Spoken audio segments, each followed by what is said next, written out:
नमस्कार मित्रों। जैसे आप सब जानते हैं, हमारे देश की आज एक प्रमुख समस्या है युवाओं को रोज़गार को लेकर। हमारे युवाओं रोज़गार के लिए दर बदर भटक रहे हैं और उनको कोई एक रास्ता चाहिए है जिससे कि वो अपनी जीविका ठीक से जी पाएँ। इसी संदर्भ में एक सुझाव है कि इन युवाओं को नौकरी के बजाय अगर वे स्वरोज़गार के ऊपर अपना रास्ता ढूंढे, एंटरप्रेन्योर बनने का प्रयास करें तो संभवतः एक बहुत ही अनूठा रास्ता वो निकाल पाएंगे। मैं इसी संदर्भ में आपके साथ दिनेश चौहान की एक कहानी शेयर करना चाहता हूँ, जो एक बहुत ही सक्सेसफुल एंटरप्रेन्योर बना। आइए उसकी ये कहानी सुनें और समझें किस प्रकार आज के युवा नए कदम उठाकर नए चैलेंजेस को एड्रेस कर रहे हैं और एक सक्सेसफुल एंटरप्रेन्योर बन रहे हैं। धन्यवाद।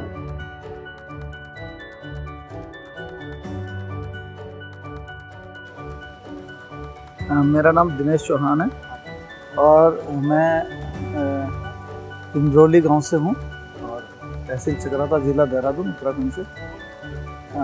मेरी जो जर्नी रही है टूरिज़्म से रिलेटेड, तो ये हमने शुरू किया 18 में। लेकिन इसका अगर देखा जाए तो ये दिमाग में बहुत पहले से था कि जब हम देखते थे लोग कभी बहुत कम लोग आते थे पहले टाइगर फॉल, तो जब हम कभी देखते थे तो उनके साथ जाते थे तो 5-10 रुपये हाथ में बच्चों को देते ना गाइड के तौर पे। तो तब से मन में था यार कि इस लाइन में कुछ करना है। ये पता नहीं था कि कुछ बनाना है या क्या करना है। तो 18 में हमने ये जर्नी शुरू करी, मेरे एक फ्रेंड और मैंने। तो हमने टेंट से शुरू किया बहुत जल्दी, 1-1.5 महीने में हमने काम शुरू किया। एक खेत था अपना, तो वहाँ पे हमने 4-6 टेंट लगाए, तो वहाँ से हमने शुरू किया। फिर हमने कोई लोन वोन नहीं, कुछ नहीं, जो अपने पास था उसी से हमने बेस तैयार किया। और डोम टेंट जो होता है, कुछ वो लगाए, कुछ बड़े टेंट लगाए। तो लगभग हमारे पास 20 लोगों के रहने की व्यवस्था थी। 18 में हमने शुरू किया। तो 18 में फिर हमारी थोड़ी सी इनकम हुई, फिर उससे हमने एक रूम बनाया। फिर 19 में थोड़ा पैसा आया। फिर जो लॉकडाउन के जो 2 साल थे वो बहुत ख़राब रहे, लेकिन अभी फिर से टूरिज़्म बढ़िया है। तो पढ़ाई करने के बाद 2010 में जब मैं आया तो मैं जॉब करता था कोऑपरेटिव बैंक में ना, मिनी बैंक में। तो जॉब करते करते क्या हुआ, एक ये ऐसी घटना मान लो कि जिससे मैं ये टूरिज़्म की तरफ गया। ये हमारे यहाँ 11 जनवरी में एक त्यौहार होता है, माघ का त्यौहार। उस दिन बैंक का ऑडिट चल रहा था। तो मेरा वहाँ से जो मेन ब्रांच है चकराता में है, और जहाँ मैं काम करता था वो मिंडाल में था। तो लेज़र वगैरह सब, कैशबुक वगैरह सब लेके आना जब ऑडिट होता है, क्योंकि ऑडिट करने वाले बाहर से आते हैं। तो मैं चकराता गया। तो रास्ते में क्या होता है, आप यहाँ से जब जाते हो ना, तो बीच में ये चकराता और ग्वासापुल के बीच का रास्ता है। हमारे यहाँ के होते चाचा जी लगते थे हमारे, उनको हार्ट अटैक आया जो मेरी नौकरी छोड़ने की वजह। तो वो एम्बुलेंस में थे। तो मैंने देखा यार ये तो हमारे गाँव का, मैं बाइक से था, मैं ऑडिट के लिए जा रहा था। तो मैं देखो, और उसी दिन हमारे यहाँ त्यौहार भी था, बल्कि यहाँ सबको पता है 11 जनवरी को बकरे कटते हैं, उसमें माघ का त्यौहार होता है। तो मैंने देखा यार इसमें तो चाचा जी है। फिर मैं रुका, चाची जी उनके पाँव मल रही थी एम्बुलेंस में ना, एम्बुलेंस रोक कर रखी हुई थी रास्ते में। उन्होंने कुछ इंजेक्शन वगैरह दे दिया। मैंने क्या हुआ, कह रहे ये वॉशरूम जाते वक्त इनको कुछ दिक्कत हो गई। तो मैंने कोई बात नहीं, मैं भी आता हूँ, आप हॉस्पिटल में लो।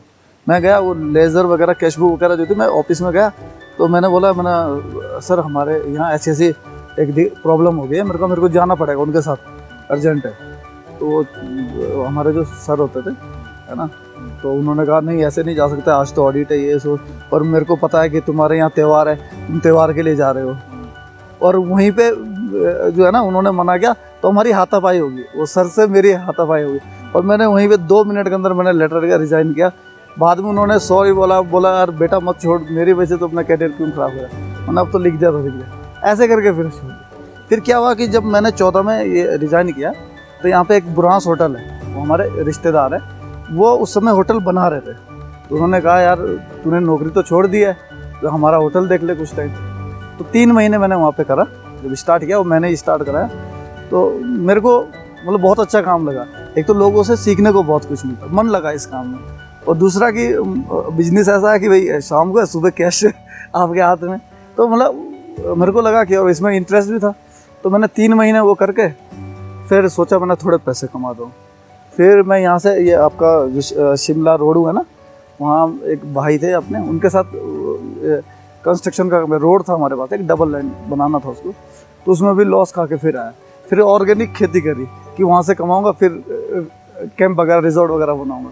फिर ऑर्गेनिक खेती तो बड़ा टफ काम है, जानकारी थी नहीं, तो टमाटर मैंने शुरू किया था। फिर जहाँ जिस जगह पे मेरा है वहाँ पे पानी नहीं था, बिल्कुल भी पानी नहीं था। एक बहुत पहले एक लाइन बनी थी लघु सिंचाई विभाग से, तो वो लाइन मतलब वहाँ पे सूखी ज़मीन थी, तो मैंने प्लास्टिक के पाइप टुकड़े टुकड़े लगा लगा के मैंने वहाँ पानी पहुँचाया अपने किसी मतलब अकेले की मदद से। फिर वहाँ पे टेंट से शुरू किया, 2-4 टेंट लगा के एक टॉयलेट बाथरूम बना दिया। सारा काम हाथों में छाले होते थे, सुबह ही आके कोई मतलब मजदूरी देने के लिए भी पैसे नहीं थे। तो ऐसे करके हमने टेंट लगाए, फिर इनकम हुई 18 में थोड़ा, फिर हमने एक रूम बनाया। अभी हमारे पास ज़्यादा नहीं है, 3-4 रूम है, लेकिन लेवल ऐसा कि आप देखो पंचवटी को होम स्टे का, तो थोड़ा ऐसा फ्रेंडली माहौल है और अभी बहुत कुछ सीखने को मिल गया आपको। और जैसे आपका अप्रैल मई जून ये 3 महीने अच्छा काम होता है, फिर सितंबर अक्टूबर में लोग आते हैं, फिर दिसंबर जनवरी में बर्फ़ के टाइम। तो इसलिए अब ऐसा हो गया कि साल दर साल काम चलता है, अच्छा है।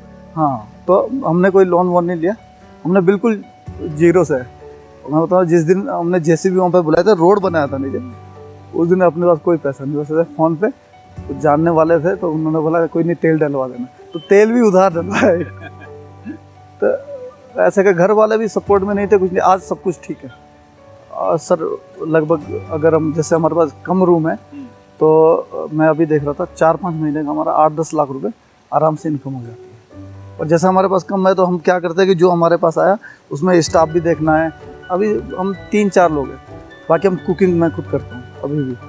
हाँ, और जो साथ में पार्टनर है वो भी बीटेक करके साथ में ही हम दोनों, तो हम खुद ही से करते हैं सारी कुकिंग, हम खुद, सर्विस खुद, सफाई खुद।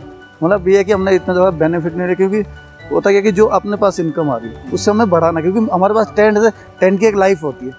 अब जैसे 18 में हमने शुरू किया, तो अभी जो टेंट की उम्र है ना, वो ख़त्म होने पे है।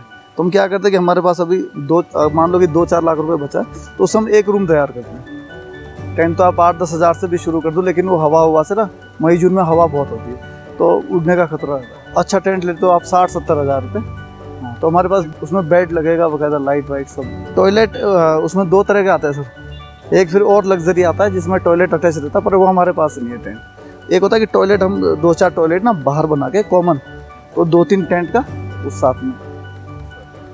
सर हमारा पैकेज रहता है, जो टेंट है उसका हमारा 1400 रुपये हम एक आदमी से लेते हैं।